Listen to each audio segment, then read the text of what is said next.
दो चीजें अगर हमारी अच्छी है तो हमें दुनिया में कोई नहीं हरा सकता।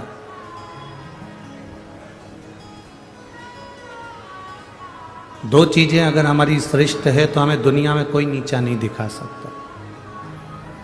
एक हमारा विचार, एक हमारा व्यवहार। एक विचार और एक व्यवहार, ये दो चीजें श्रेष्ठ हो।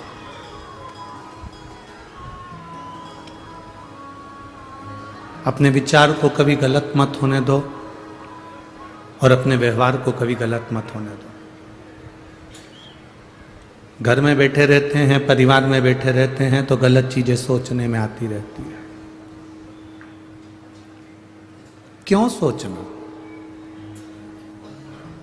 हम गलत क्यों सोचें? अगर हमें सोचना है तो हम अच्छा क्यों नहीं सोचें?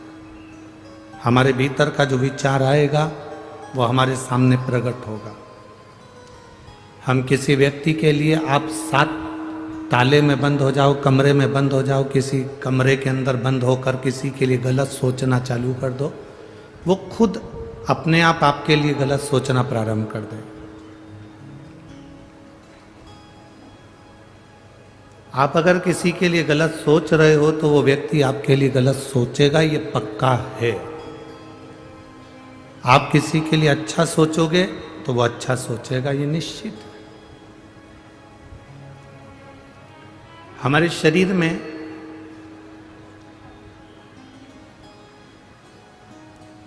तीन स्थान ऐसे हैं जिससे हम परमात्मा को पुकारते हैं।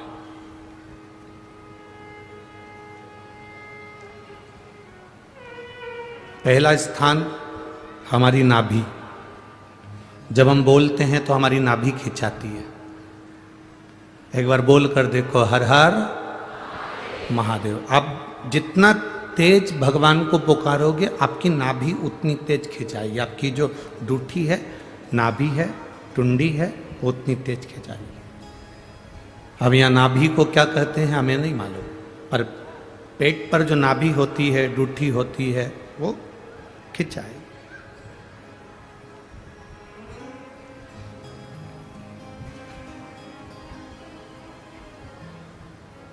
तीन चीजें हमें परमात्मा को पुकारते समय हमारा साथ दे देती है और परमात्मा के मिलन में हमारा साथ प्रदान करती है। एक हमारी नाभि, हमारी टुंडी।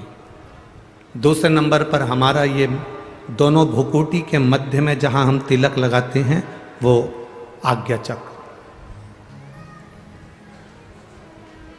ये दूसरे नंबर पर है हमारा आज्ञा चक्र, जहां हम तिलक लगाते हैं, बिंदी लगाते हैं, टीकी लगाते हैं।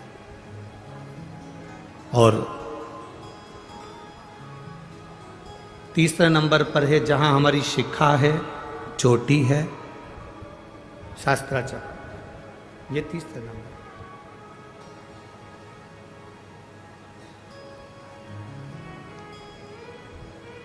जिस समय जो व्यक्ति ज़्यादा बीमार पड़ जाता है, बहुत बीमारियों से ग्रसित हो जाता है, बहुत मात्रा में उसको अगर बीमारी ने घेर लिया, तो शंकर जी पे चढ़े हुए जल का 3 जगह पर अगर वो स्पर्श कर लेता है तो उस व्यक्ति को 15 दिन के अंदर दवाइयां काम करने लगती हैं और वो आराम लगना प्रारंभ हो ही जाता है। कितना भी बीमार व्यक्ति, डॉक्टर कह रहा है इसका अगर 8 दिन के अंदर फीवर नहीं उतरा, 8 दिन के अंदर इसको आराम नहीं लगा तो फिर इसको भर्ती करना पड़ेगा। 10 दिन के अंदर इसको आराम नहीं लगा तो फिर इसको हॉस्पिटल भेजना पड़ेगा। 15 दिन के अंदर अगर इसको आराम नहीं लगा तो हमको ये करना पड़ेगा। 3 जगह पर शिव जी के चढ़े हुए जल का स्पर्श कराओ।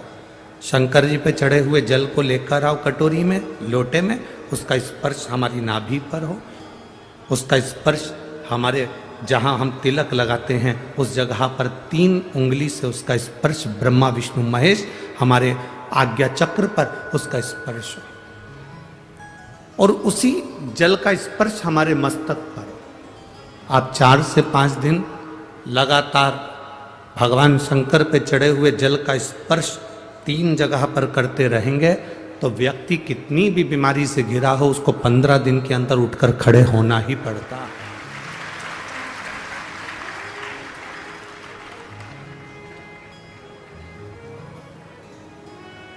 हमारा ये जो तिलक लगाने की जगह है, ये हमारा आज्ञा चक्र है। ये कोई साधारण सी जगह नहीं है जहां हम तिलक लगाते हैं।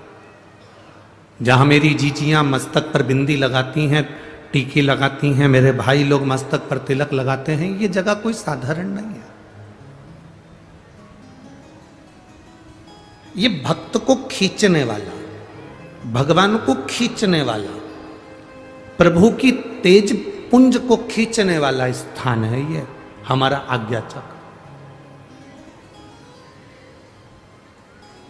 एक लड़की मस्तक पर तिलक नहीं लगाए, उसकी शादी हो चुकी है और माथे पर बिंदी ना लगाए, गले में मंगलसूत्र ना पहने, हाथों में चूड़ियां ना पहने, पाँव में बिछुड़ी ना पहने, मांग में सिंदूर ना भरे, और वो स्त्री ऐसे ही घूमे ना, तो कोई भी उसको अपशब्द कह सकता है, कोई भी उसको ताने दे सकता है, कोई भी उसको आड़ा टेढ़ा बोल सकता है।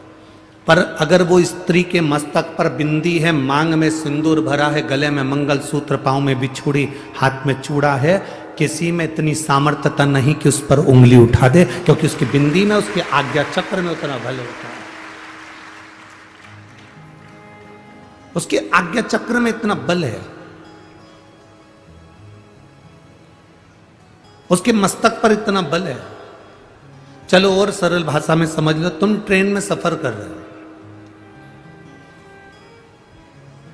आप सबसे निवेदन करेंगे आप ट्रेन में सफर करो और सफर करते करते आपके सिर पर तिलक नहीं लगाओ, कोई कुंकू हल्दी कुछ भी तुम्हारे मस्तक पर तिलक नहीं लगा है, और तुम ट्रेन में जाकर बहुत भीड़ हो रही है और वहां जाकर तुम खड़े हो जाओ, जाने की तैयारी करो, कोई तुमको जगह नहीं देगा। पर यदि तुम्हारे मस्तक पर तिलक लगा है, तुम जो लगाना चाहो, बिंदी लगाओ, नारायण तिलक लगाओ, तुम जिस पंथ के उस पंथ का तिलक लगाओ, चाहे तो त्रिपुंड खींच लो, चाहे तिलक कर लो, और तिलक लगाकर आप ट्रेन में चढ़े तो कोई ना कोई ऐसा बंदा मिल ही जाएगा जो आपको सीट दे देगा या आपको बुलाकर अपने पास में बिठा लेगा। ये आज्ञा चक्र है हमारा। जब हम भगवान देवाधिदेव महादेव को, हम तो माताओं से भी कहते हैं, हम पुरुषों से भी कहते हैं, हम बच्चों से भी कहते हैं, हम सबको एक निवेदन हमेशा करते आए, आज फिर कह रहे हैं।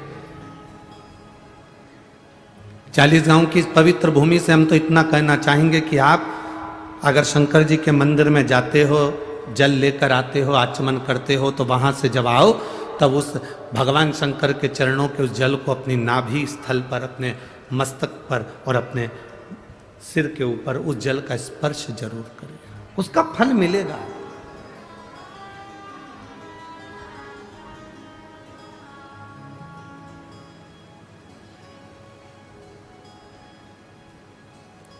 उसका एक आनंद अपनी जिंदगी में प्राप्त होगा।